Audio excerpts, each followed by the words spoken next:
سلام يا حبيب الله عليكم الصلاة يا رسول الله عليكم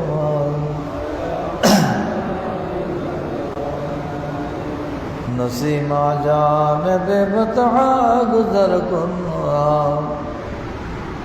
سے احوالم محمد را خبر کن صلاة یا سلام یا حبیب اللہ علیکم توی سلطان عالم یا حبیبی ضروی لطف سوی ما نظر کن صلاة یا سلام یا حبیب اللہ ببر جان مشتاقم دراجہ فدائے روضہ خیر البشر کن صلاة یا سلام یا حبیب اللہ مشرف کرچ شد جامی ز لطف شاہ خدایا ای کرم بار دیگر کن صلاة یا سلام یا حبیب اللہ علیکم بسم اللہ الرحمن الرحیم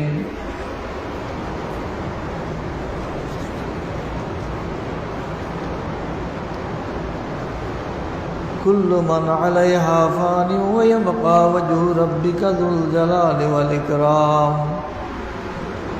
فبأي آلاء ربكما تكذبان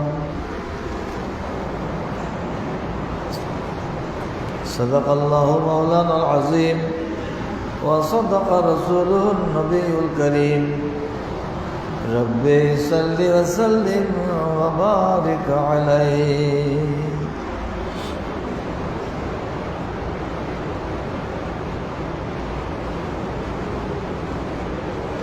أما بعد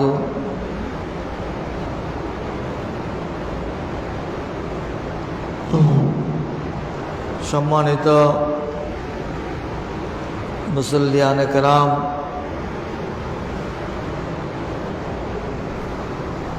برادران اسلام عاشقان مصطفیٰ صلی اللہ علیہ وسلم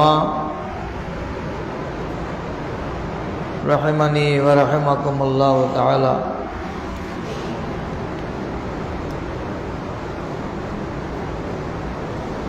আল্লাহ পাক জাল্লা শানুর অনন্ত ফুরন্ত শুকর যে হাকিমুল হাকিমের রব্বুল ইজ্জত আমাদেরকে রমজানুল মুবারকের পর শাওয়ালের মুকররম মাসের আজ দ্বিতীয় জুমা আদায় করার জন্যে হাটাজারি উপজেলাধীন ফতহুরস্ত ফকিরা জামা মসজিদে এসে জুমার নামাজ আদায় করার জন্যে অংশগ্রহণ করার তৌফিক দিয়েছেন আলহামদুলিল্লাহ।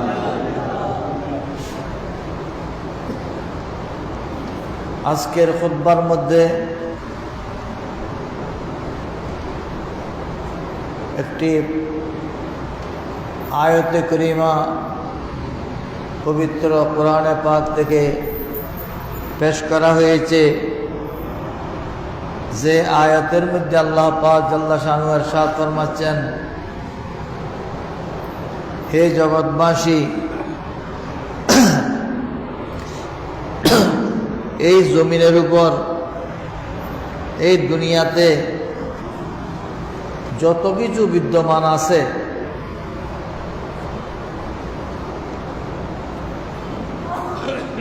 আসমান জমিন পাহাড় পর্বত সাগর শহর নগর মানুষ জিন ফেরেশতা কীটপতঙ্গ পশু পাখি যতই কিছু আছে সব কিছু ফানা হয়ে যাবে। কিছুই থাকবে না, এ সাগরও থাকবে না, সাগরে এগুলো সবগুলো ভরাট হয়ে যাবে, কিছুই থাকবে না। থাকবে কি? একমাত্র আল্লাহ। এক আল্লাহ ছাড়া আর কিছুই থাকবে না। কুল্লু মান আলাইহা ফানি ওয়া ইয়াবকা ওয়াজহু রাব্বিকা যুল জালালি ওয়াল ইকরাম।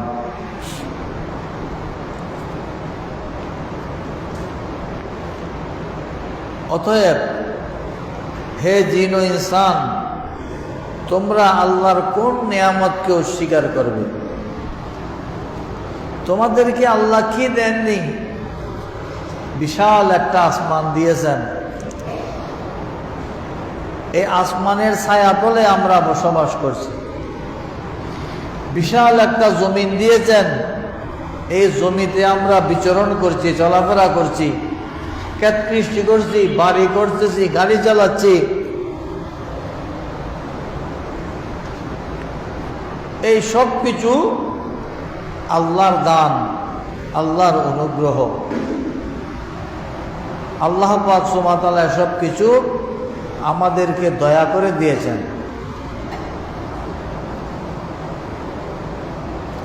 একটু চিন্তা করে দেখুন,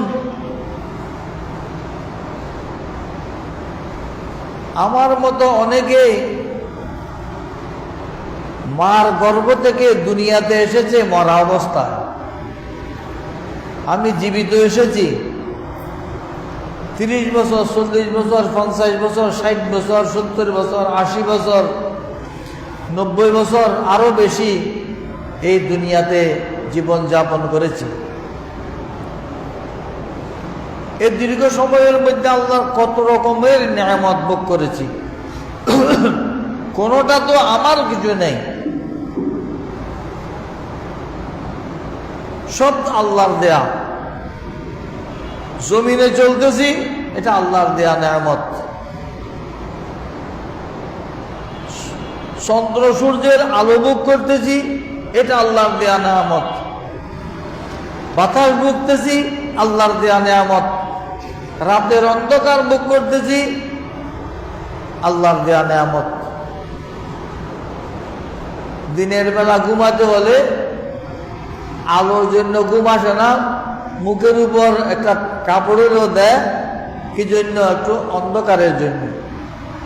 আর পুরো রাতটাকে আল্লাহ অন্ধকার করে দিয়েছে, আপনি যেন আল্লাহ পাক জাল্লা শানুহু ইরশাদ ফরমাতেন, রাত দিয়েছি তোমাদের আরামের জন্য,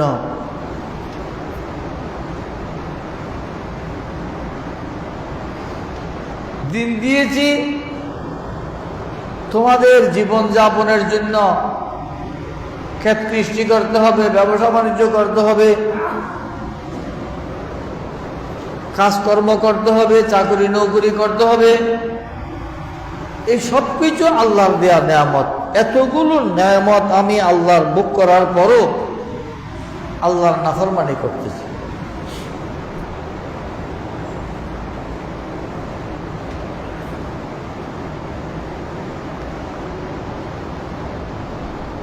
আমাদের দেশে নয়, পুরো দুনিয়াতে, শুধু আমাদের দেশে নয়, পুরো দুনিয়াতে যে একবার একটা পদ পেয়ে গেছে, সেই পদ আর ছাড়তে রাজি নাই। আমি একবার চেয়ারম্যান হয়েছি, আমি যাই আমার মরণ পর্যন্ত আমি চেয়ারম্যান থাকবো। আমি মেম্বার হয়েছি, আমার মরণ পর্যন্ত আমি মেম্বার থাকবো। আমি এমপি হয়েছি, জীবনের শেষ দিন পর্যন্ত আমি এমপি থাকবো। এইভাবে প্রত্যেকটা স্তরে মন্ত্রী, মিনিস্টার, প্রেসিডেন্ট, এই সেই যত পদ আছে,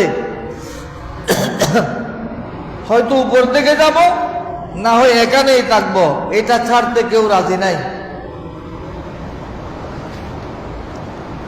আল্লাহ পাক সুবহানাহু ওয়া তাআলা আমাদেরকে সতর্ক করতে চান, তোমার পদও থাকবে না, তোমার সম্পদও থাকবে না, তোমার এই আসমান জমিন থাকবে না, তুমিও থাকবে না। কিসের বাহাদুরি, কিসের অহংকার। पहाड़ी पट जावेंगे जमी पर जलजला होगा, पहाड़ी पट जावेंगे जमी पर जलजला होगा, मोहम्मद तख्त पर होंगे अदालत पर खुदा होगा, न मस्जिद का मीनार होगा न मंदिर का नशा होगा, रहेगा शान अल्लाह और बाकी सब फना होगा। जमीन तांबे के आसमां पुलाद का होगा, न जिस दिन बाप का बेटा न बेटा बाप का होगा।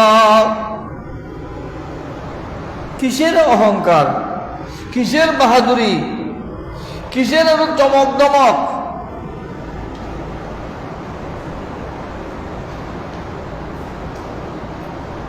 যখন আল্লাহ যে অবস্থায় রেখেছেন সেটার উপর আপনি শুকর করলে আল্লাহ তোমার নেয়ামত বৃদ্ধি করে দেবেন। আলহামদুলিল্লাহ। আল্লাহ পাক ইরশাদ ফরমাচ্ছেন, লাইন শাকারতুম লাযিদান্নাকুম। তুমি যদি যা পেয়েছো এর উপর শুকর করো, শুকরিয়া আদায় করো, আমি তোমাকে আরো বৃদ্ধি করে দেব। সুবহানাল্লাহ। হাজিরা বান্দা হজের মধ্যে তওয়াফের মধ্যে দোয়া করেন, রব্বে কান্নি'নি বিমা রাযাকতানি ওয়া বারিক লি ফিমা আতাইতানি ওয়া খুলুক আলা কুল্লি গায়বাতিন লি মিনকা বখায়ের। আল্লাহ তুমি যা দিয়েছো এর উপর আমি বস করেছি, সন্তুষ্ট হয়েছি। আল্লাহ তুমি আমাকে যথেষ্ট দিয়েছো। আল্লাহ তুমি যা দিয়েছো তার মধ্যে আরো বরকত দাও, এবং আমার পরবর্তী জন্য কি ব্যবস্থা হবে এটা তুমি গায়েব থেকে ব্যবস্থা করে দাও। সুবহানাল্লাহ। তওয়াফের মধ্যে এই দোয়া পড়েছে, কিছুই তো বুঝে না, এগুলো পড়েছে বুঝে নাই, দোয়া করেছে। যে সুদখোর ওখান থেকে এসেও সুদ খায়, যে ঘুষখোর ওখান থেকে এসেও ঘুষ খায়, যে জমিনের আইল কাটে সীমানা কাটে সে ওখান থেকে এসেও জমিনের সীমানা কাটে, যে অন্যের হক গজব করে ওখান থেকে এসেও তাই করে। এত বড় এই আসমান আমাদের উপর ভেঙে পড়ছে না, এই জমিন আমাদেরকে ধসে তলিয়ে নিচ্ছে না, এটা সবগুলো আল্লাহর দয়া রহমত। আলহামদুলিল্লাহ। আল্লাহ ধৈর্য ধারণ করতেছেন, সহনশীলতা দেখাচ্ছেন। যখন ধরবেন তখন আল্লাহ বলেন, ইন্না বাতশা রাব্বিকা লাশাদীদ। যখন ধরব তখন কঠিন ধরা ধরব। এই যে শেরগুলো পড়লাম এগুলো কবির কবিতা নয়। पहाड़ी पट जावेंगे जमी पर जलजला होगा। কোরআন শরীফের মধ্যে একটা সূরা আছে, সূরা জিলজাল। ভূমিকম্প হবে। ইজা জুলজিলাতিল আরদু জিলজালাহা ওয়া আখরাজাতিল আরদু আসকালাহা। জমিন কাঁপতে থাকবে, ভূমিকম্প হবে, পাহাড় তুলে তুলা রাজা রাজা বালিকণা হয়ে উঠে যাবে, কবরের ভিতর যত কিছু আছে জমিন সবগুলো বের করে দেবে। আমি যখন মরে যাব এই পুরো দুনিয়ার মাটিগুলো যদি মিশ্রি হয়ে যায় আমার কোনো কাজে আসবে? জমিনের ভিতর যত গুপ্তধন আছে, স্বর্ণ আছে, চাঁদি আছে, হীরা আছে, মণিমুক্তা আছে, জৌহারাত আছে, তেল আছে, অনেক খনিজ সম্পদ আছে, সবগুলো জমির থেকে গলে বের হয়ে যাবে।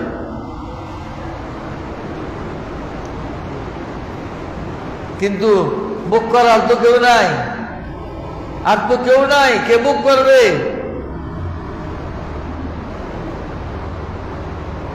সেদিন বিচার হবে,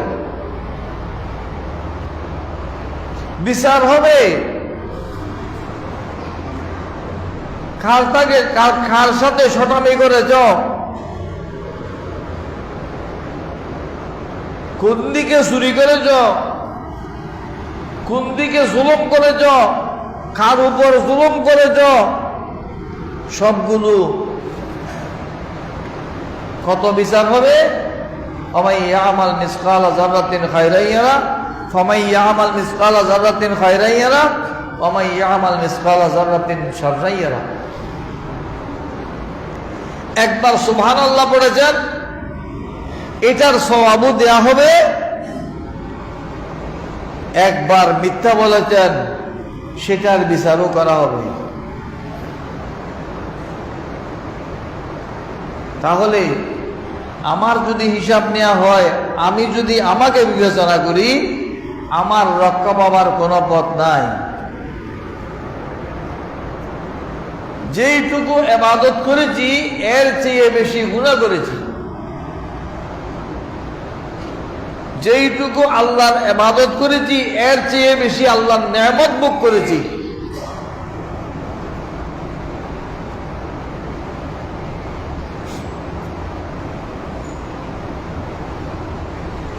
বিয়ে শাদী করেছেন, আপনিও যুবক, আপনার স্ত্রীও যুবতী, সন্তান হয় না। 1 বছর, 2 বছর, 5 বছর, 10 বছর, 20 বছর, আর সন্তানের মুখ দেখছে না। সন্তান কেউ দিতে পারবে? কার নিয়ামত? আল্লাহর নিয়ামত। আমার বাসার পাশে একজন আছে, উনি একটা মেয়ে হওয়ার জন্য, এইবার একটা মেয়ে হবে, এইবার একটা মেয়ে হবে, এইবার একটা মেয়ে হবে বলতে বলতে, আশা করতে করতে 6টা পুত্র সন্তান হয়েছে, একটা মেয়েও আল্লাহ দেননি। কারো শক্তি আছে দিতে পারবে? আমার চাচা একটা মেয়ে হতে হতে, একটা মেয়ে, 2টা মেয়ে, 3টা মেয়ে, 4টা মেয়ে, 5টা মেয়ে, 6টা মেয়ে, 7টা মেয়ে, শুধু মেয়ের জন্য, শুধু মেয়ে হচ্ছে। প্রতি বছর দাওয়াত পড়ায় একটা পুত্র সন্তানের জন্য, আবার মেয়ে হয়। 7 মেয়ের পর একটা পুত্র সন্তান হয়েছে, 1 সপ্তাহ পর মারা গেছে। কারো শক্তি আছে? কেউ দিতে পারবে? কেউ রক্ষা করতে পারবে? একমাত্র আল্লাহ। কে পারবে? আল্লাহ। আল্লাহ আপনাকে দীর্ঘ হায়াত দিয়েছেন, এটা আল্লাহর ইচ্ছে, আল্লাহর দয়া। ডাক্তার তোমাকে হায়াত দিতে পারবে না। চোকাজা আয়াত তবি বাবালা জওয়াদা আদাওয়াদার নবে খুদকুম রাশওয়াদা। মাওলানা জালালউদ্দিন রুমি রহমতুল্লাহ আলাইহি বলতেছেন, মরণকাল যখন এসে যাবে, ঔষধ রিঅ্যাকশন করবে, উল্টা কাজ করবে। ওষুধ আর কাজ করবে না, যেহেতু আপনার মরণকাল এসে গেছে। অতএব সর্বত্রই আল্লাহর দিকে মুখাপেক্ষ হওয়া, আল্লাহর কাছে ফরিয়াদ করা, আল্লাহর কাছে কান্নাকাটি করা, আল্লাহর কাছে বিনয়ী হওয়া, আল্লাহর কাছে চাওয়া, এটাই হলো ইমানদারের দায়িত্ব। আজকে দেয় নাই, কালকে দেয় নাই, পরশু দেয় নাই, একদিন দিয়ে দেবেন, আলহামদুলিল্লাহ।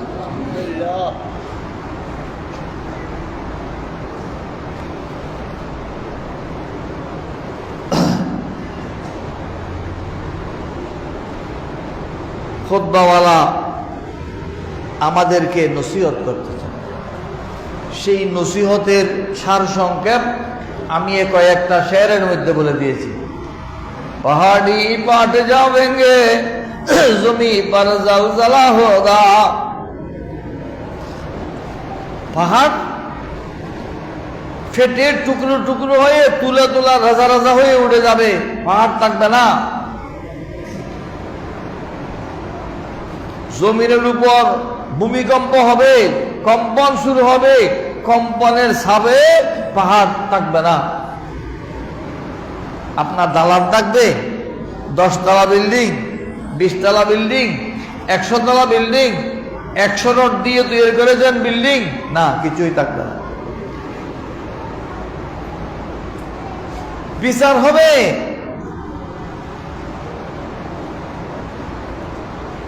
मोहम्मद तख्त पर होंगे, अदालत पर खुदा होगा।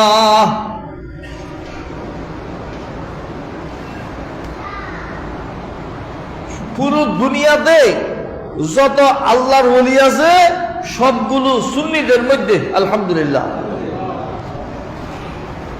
ওহাবীদের মধ্যে কোনো ওলি দেখাতে পারবে না, রাফেজীদের মধ্যে কোনো ওলি নেই, শিয়াদের মধ্যে কোনো ওলি নেই, খারিজীদের মধ্যে কোনো ওলি নেই। ওলি আছে সুন্নিদের মধ্যে।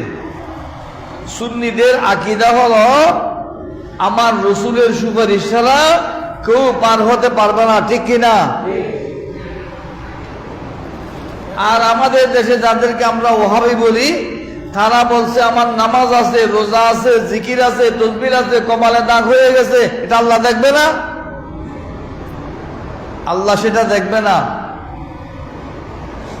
আল্লাহ তোমার কপালের দাগ দেখবে না, আল্লাহ তোমার অন্তরের দিকে দেখবে।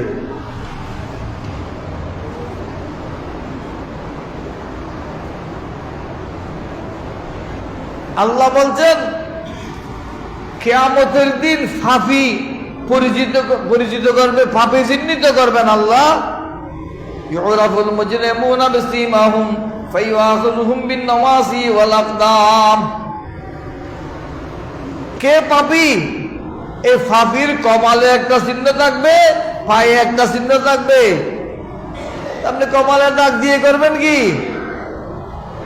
কপালের দাগ মকসুদ নয়, মকসুদ হল অন্তরের একনিষ্ঠতা, ইখলাস, নির্বেজাল ইবাদত করা। ওটা যে মসজিদ দূরত দে হয়তো সহবরাম না, মানছি কি করব? তো মসজিদ কিল্লাইছে দে, মানছি কি করবো দেই? মানছি করবো তোর সহবরাত দিনকে মসজিদ যাই না যায় করবো দেই, এটা মাইশুর সঙ্গে আগে দে।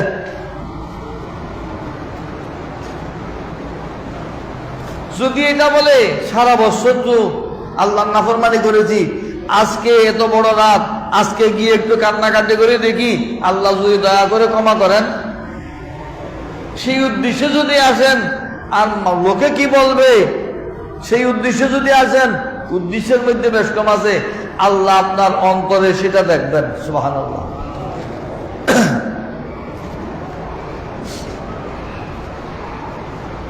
মোহাম্মদ তখ্ত পর হোঙ্গে, আদালত পর খোদা হোগা। সেদিন একটা মঞ্চ থাকবে, যেই মঞ্চের উপর আমার রসুল দাঁড়িয়ে থাকবেন। সুবহানাল্লাহ। সেই মঞ্চের নাম ওমিনাল লাইলি ফাতাহাজ্জাদ বিহি নাফিলাতাল লাক আসা আইয়াবআসাকা রাব্বুকা মাকামাম মাহমুদা। আল্লাহ বলছেন আমার রসুলের জন্য সেদিন এক মঞ্চ হবে, স্টেজ হবে, সেই স্টেজের উপর আমার মাহবুব আসীন হবেন। সেই মঞ্চ থেকে পুরো কিয়ামতের ময়দানের কোনা কোনা পর্যন্ত দেখা যাবে। সুবহানাল্লাহ। উম্মত কোথায় আছে? আমার রসুল খুঁজে নেবেন। সুবহানাল্লাহ। এই মঞ্চের মধ্যে আমার রসুল দাঁড়াবেন, আর আল্লাহ পাক সুবহানাহু ওয়া তাআলা আদালতের হাকিম হয়ে বসবেন। মোহাম্মদ তখ্ত পর হোঙ্গে, আদালত পর খুদা হোগা। বিচারের আদালতে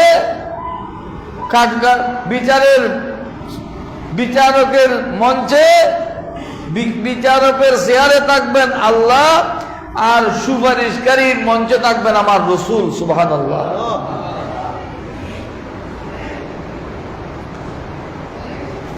কেউ ফলাতে পারবে না, কারো কোনো উপায় থাকবে না।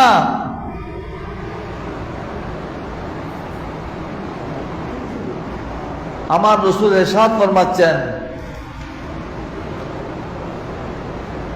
ওয়ানা হামিলু লিওয়াইল হামদ ইয়াউমাল কিয়ামাতি তাহতাহু আদম ফামান দুনাহু আলা ফাকরা। আমার একটা সায়বানা হবে, আমার একটা প্যান্ডেল হবে, সেই প্যান্ডেলের নিচে আদম আলাইহিস সালাম থেকে ঈসা আলাইহিস সালাম পর্যন্ত সমস্ত নবী রাসূল, সমস্ত ওলি গোস কুতুব আবদাল, সমস্ত ইমানদার সবগুলো আমার সায়বানার নিচে আশ্রয় নিতে হবে। এই ছাড়া কারো কোনো উপায় থাকবে না। সুবহানাল্লাহ।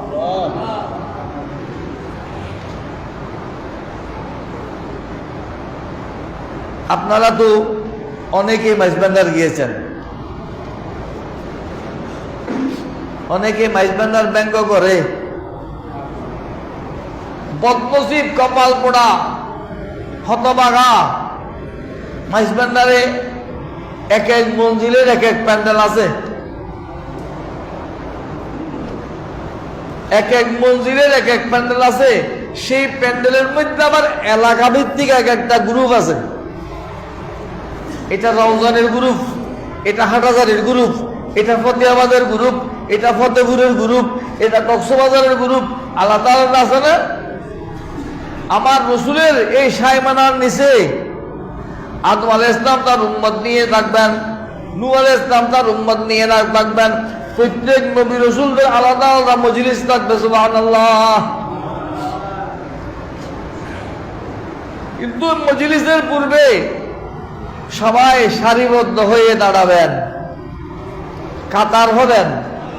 যারা মক্কা শরীফ গিয়েছেন দেখেছেন, অনেকে মক্কা শরীফের দৃশ্য টেলিভিশনে দেখেছেন, কাতার গোল গোল, কাতার গোল গোল, গোল কাতার, গোল কাতার। আমার রাসূল যে মঞ্চের উপর দাঁড়াবেন, সেই মঞ্চের চতুর্পাশে নবীরা রাসূলগণ তারা সবগুলো কি করবেন? গোল গোল কাতার হয়ে দাঁড়াবেন। সুবহানাল্লাহ। 120 কাতার মানুষ হবে। 120 কাতারের মধ্যে একা 80 কাতার আমার রাসূলের উম্মত। সুবহানাল্লাহ বলেন। আমার রাসূলের উম্মত কত কাতার? 80 কাতার। অন্যান্য নবী রাসূল তাদের উম্মত সহ সব মিলে 40 কাতার। আমরা কি বেশি? না, বেশি না, সমান সমান। ভিতরের কাতারগুলো ছোট ছোট। আমার রাসূলের উম্মতদের কাতার থাকবে ভিতরে, মঞ্চের কাছে। ভিতরের কাতারগুলো ছোট, যত বাইর হবে তত বড়, যত বাইর হবে তত বড়।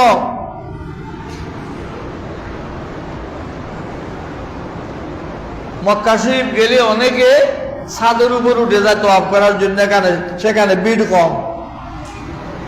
ভিড় কম ঠিক কথা, কিন্তু তওয়াফের চক্কর বড়। এক চক্কর 1 কিলোমিটার হবে, 1 মাইল হবে।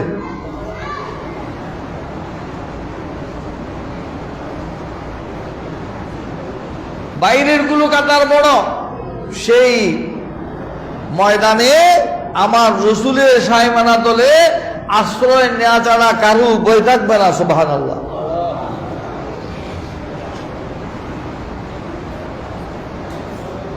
প্রথমে আমার রাসূল আপন উম্মতদেরকে সুপারিশ করে পার করানোর পর অন্যান্য নবী রাসূল এবং অন্যান্য আউলিয়া কিরাম, আলেমগণ, শহীদগণ তারাও সুপারিশ করবে।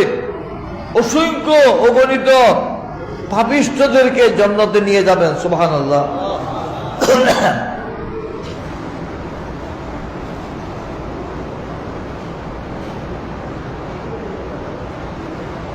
বুখারী শরীফের হাদিসের মধ্যে আছে, এক রওয়ায়াতে 70,000, এক রওয়ায়াতে 70 লক্ষ। প্রথমে 70,000 বা 70 লক্ষ মানুষ জান্নাতে চলে যাবেন আমার রাসূলের উম্মত থেকে। তাদের কোনো হিসাব নিকাশ হবে না। সুবহানাল্লাহ। যাও, শুনে যাও। একা যাবে না? একা যাবে না। প্রত্যেকে একজন নেবার সময় তিরমিজি শরীফের হাদিসের মধ্যে আছে আরো 1000 জন করে নিয়ে যাবে। সুবহানাল্লাহ। তাহলে 70 লক্ষ মানুষ যদি এক একজন তার সাথে 1000 করে নিয়ে যায়, কত লক্ষ কত কোটি মানুষ হিসাব দ্বারা পার হয়ে যাবে। সবগুলো আল্লাহর দয়া। সুবহানাল্লাহ। আলা হযরত ফাজিল বেরলভী রহমাতুল্লাহ আলাইহি বলতেছেন, কিয়ামত হবে শুধু বিচারের জন্য নয়, বিচার তো হবে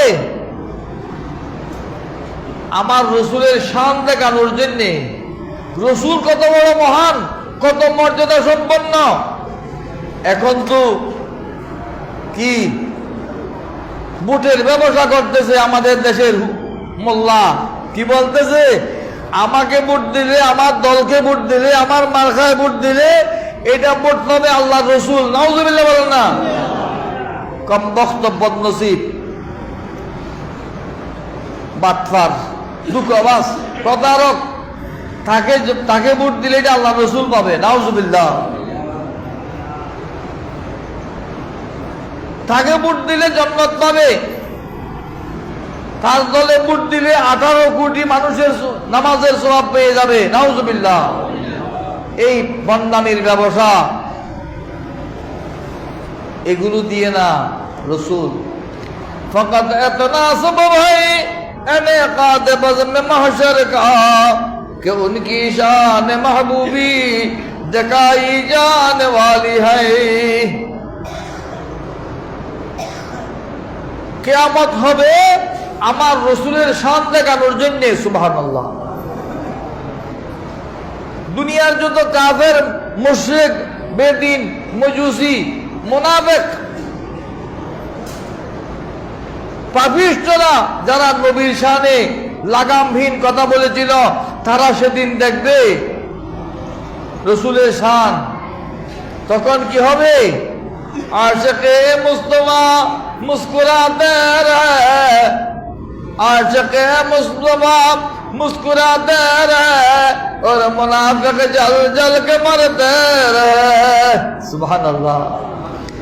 সেদিন সুন্নিরা, আশিক রসুলরা মুস্কি হাসবে, মুস্কি হাসবে, আর মুনাফিক জল জল কে মরতে রহে। হাইরে কি করলাম, হাইরে কি করলাম, ভুল করলাম কেন, ওখানে বুঝে আর লাভ নাই।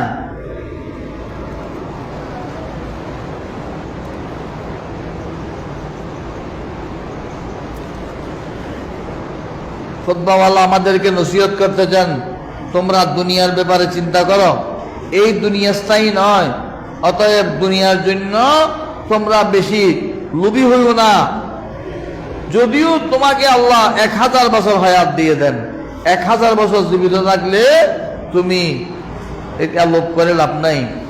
একটু চেতন হও, ওলামায়ে কেরামের ওয়াজ স্মরণ করো যে কোন বাদশা কি জীবিত রয়েছেন?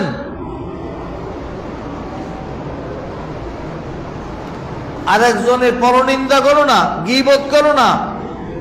যেহেতু গীবতকারী সম্পর্কে আমার রাসূল বলেছেন, লা ইয়াদখুলুল জান্নাতান নাম্মাম। একজনের কথা আরেকজনকে বলে দুজনের মধ্যে যে বিবাদ সৃষ্টি করে, এইসব লোক জান্নাতে যাবে না। যারা দুনিয়াতে জুলুম করবে, জুলুমের চেষ্টা করবে, আল্লাহ তাদের কবরে বিষাক্ত সাপ এবং বিশাল বিশাল সাপ নিযুক্ত করবে। আর যে ব্যক্তি জালেমকে সাহায্য করবে, যদিও অল্পটুকু কথা দিয়ে, একটা বাক্যের অংশ দিয়ে, উভয়ের জন্য আল্লাহ সমান গজব বরাদ্দ করবেন। আর তার চেহারা কালো হয়ে যাবে, কিয়ামতের ময়দানে তাকে চেহারা কালো করে উঠানো হবে। আর যে সত্য সাক্ষী গোপন করে, সে যেন মিথ্যা সাক্ষী দিল। সত্য সাক্ষী গোপন করলে সে যেন মিথ্যা সাক্ষী দিল, এবং তার জন্যে জাহান্নামের মধ্যে খুবই নিকৃষ্ট জায়গা নির্ধারিত রয়েছে। আর যার উপর হজ ওয়াজিব হয়েছে আর হজ করে নাই, আমার রাসূল ইরশাদ ফরমাচ্ছেন, আমি জানি না যে কিয়ামতের দিন বা সেই মৃত্যুকালে কে মুসলমান হিসেবে মরেছে না অন্য জাতি হিসেবে মরেছে, এই গ্যারান্টি আমি দেব না। হজ যদি ফরজ হয়ে থাকে হজ করতে হবে। অন্য একটি হাদিসের মধ্যে আমার রাসূল ইরশাদ ফরমাচ্ছেন, যার হজের সামর্থ্য আছে অথচ হজ করে নাই, এই অবস্থায় সে মারা গিয়েছে, তার জন্য নির্জন অন্ধকার জাহান্নাম অবধারিত রয়েছে। আল্লাহ পাক সুবহানাহু ওয়া তাআলা আমাদেরকে